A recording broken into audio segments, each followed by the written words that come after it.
I mean, I think organizations also have to kind of take a step back. I love all of our, the A's, the I's, and the W's, but and understand their compelling why. Like, why are they doing this? And we can start with the business case for DEI, which is, I mean, at this point, it's not in dispute. You can literally Google business case for diversity and get dozens and dozens of articles. I've been doing DEI work now for 20 years. And when I first started doing it, we didn't have all this empirical evidence and studies and things of that sort, but now we do. And so I think at a broad level, how do you then take that general business case that's out there in society and then articulate it for your organization in a way that makes sense?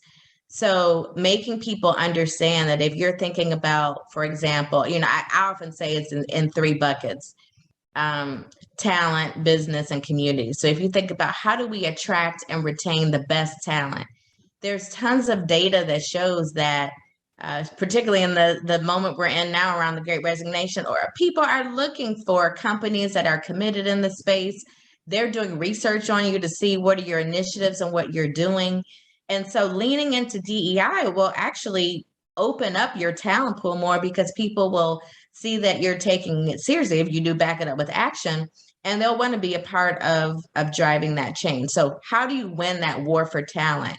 And there are tons of data that shows that heterogeneous teams or teams that are different outperform homogeneous teams or teams that are similar in everything from creativity, innovation, problem solving. They're higher performing. That leads to higher employee productivity and employee engagement, less turnover, less litigation. I mean, I could go on and on. So helping people understand that focusing on DEI is actually good from a talent perspective.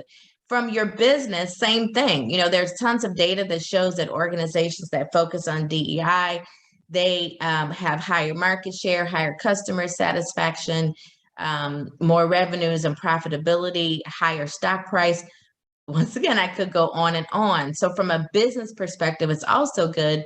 And then if you look at whether it's, kind of community more broadly in terms of the communities where you live and you operate as an organization, whether it's your investor community, right? And whether it's corporate social responsibility, CSR, or ESG, environmental, social, and governance initiatives, DEI is a criteria that they're all looking for and using now to measure, to decide what companies they're going to invest in, and will hold you accountable for such. And so I think if you can articulate why it's important, it gives you the platform to then say, okay, what are we going to do and how are we going to do it? So to me, it starts with garnering the audience throughout the company so that they just know why it's important. And I think a lot of companies don't start from that basic level of helping people understand why they're leaning into this.